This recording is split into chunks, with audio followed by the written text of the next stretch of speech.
We all have baser cravings and desires at the bottom of our minds, and most of the time we have no idea how much they control and motivate us. A large house won't make us happy unless we can first learn to be content in a more modest one, and make it seem like home. Our minds are made up of three distinct parts: our conscious mind, our subconscious, and our unconscious, with our conscious mind serving as a kind of small home. It only utilizes a small portion of the capabilities and possibilities of our brain. Many people practice meditation or make use of subliminal affirmations in order to access the power of their subconscious minds. Media outlets aren't the only ones who try to influence us by appealing to our senses. Politicians and marketers do the same thing. It is alarming that we have such a poor understanding of subliminal influences and the potential threat they pose to our happiness. The good news is that we have the power to detach ourselves from our thoughts and instead take on the role of objective observers. Our ideas are not anything that is uniquely ours, but rather things that occur in our awareness. Even if we have a limited knowledge of the subliminal effects we are exposed to, we still have the ability to rewire our ideas in order to better our brain function and our experiences by transitioning into the spiritual realm. Since our goals cannot be attained by looking outside of ourselves, it is imperative that we undergo this metamorphosis. When we realize that we are the awareness that lies beyond our body and mind, we are able to maintain a peaceful state in our higher consciousness and avoid experiencing unfavorable feelings, such as rage and annoyance. As our level of consciousness increases, we are able to link with other units of consciousness and experience greater states of existence. Our consciousness oscillates at a variety of frequencies, and as it broadens, portals to higher realms become available to us. Awakening and being present in the moment through the practice of mindfulness, or wakefulness, is the key to experiencing the essence of peace of mind, which is the key to growth. By remaining in the here and now, we may prevent our thoughts from taking control of us and free ourselves from the shackles of self-discipline. Those who invest in learning about themselves, their environments, and the relationships between them can find fulfillment and happiness in life. We can employ the qualities of love, peace, and wisdom that come from a higher consciousness to achieve greater things than ourselves. To find peace, we must transcend our limited perspectives and realize that it is not a material good that can be bought or sold. According to Albert Einstein, no problem can be solved at the same level of consciousness that was responsible for its creation. Every moment that we invest in a higher state of consciousness by being grateful for what we have, the awareness of others in our immediate environment, including our family, friends, and the rest of the world, is raised. Our minds are the tools we use to try to understand the world and the difficulties we face. Yet both the problems and the world that we believe in are projections from our minds. Because it can only comprehend the relationship between a subject and an object, the mind is incapable of comprehending higher levels of consciousness. The mind is in duality, and it comprehends duality, but it is unable to grasp the concept of simply being not two, but one in unity with everything. When we leave our minds, we observe not many, but only one thing: a flash of light, and higher consciousness is a state of complete bliss. The mind views many things as distinct from one another.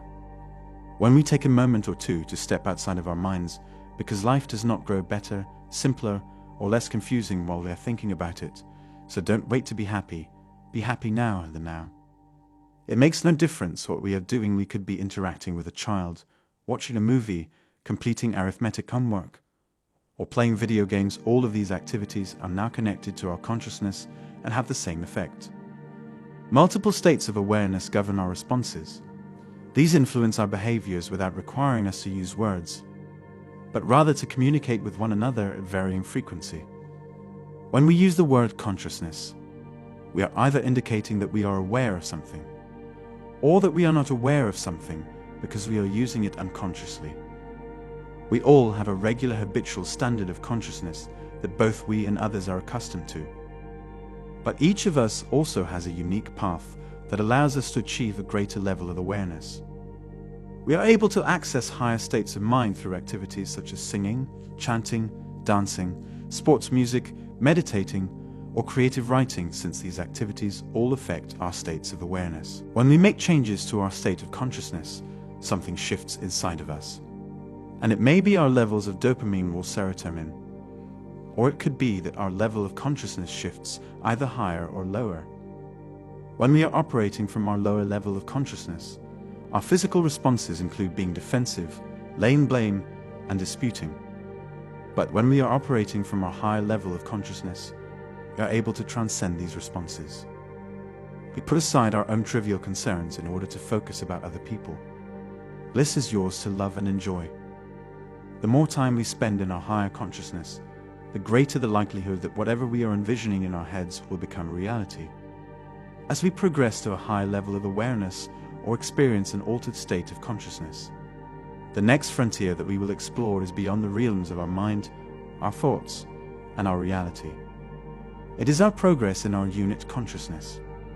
There is a conscious mind, as well as a subconscious and an unconscious mind, and when our state of awareness is transformed, we have the opportunity to experience the superconsciousness that Christians refer to as the holy state, which consists of being wholly present in the one consciousness. This condition is a more profound being of completeness, in which we are a component of a larger whole. It is not about making an effort to be perfect. Rather, it is about accepting and loving ourselves and others in their whole. This love is not about giving flowers or jewelry to one another. Rather, it is about coming together as one and evolving to a high level of love, oneness, and consciousness. Then, we start to utilize non-dual awareness experience to learn more about the love, oneness, and fullness that characterizes developed spirituality. The realization of unity, also known as completeness, is characterized by sanctity and harmony, as well as by love, peace, and expanded awareness that encompasses everything and everyone. According to Plotinus, if we are in unity with the Spirit, then we are also in unity with each other, and this makes us all one. The beginning of a higher level of consciousness begins with love, oneness, and completeness. This is in accordance with what Jesus taught, which is to love your neighbor as you love yourself. In order to reclaim our best selves, we must first learn to love ourselves in a higher state by cultivating contentment and maintaining an open mind. It is imperative that we re-establish a connection with our spirit and then come together in love as a one collective awareness. This dynamic oneness of love resides in our consciousness, which is a component of our soul. When taken as a whole, we refer to it as God. The web of connection that love creates. A sense of oneness and completeness within the group, because consciousness cannot be divided. We tend to see others as extensions of ourselves because it is impossible to divorce the two. A state of harmony like this can be found in higher dimensions, where we embrace variation and differentiation. Duality, oneness, and the encompassing of everything. Sensing the one consciousness that extends beyond our own and encompasses everything and everyone, including our lower and higher selves, is part of the path that leads to greater levels of consciousness for us. Our mission is to evolve from our reptilian mind to our holy mind with increased awareness as the end result.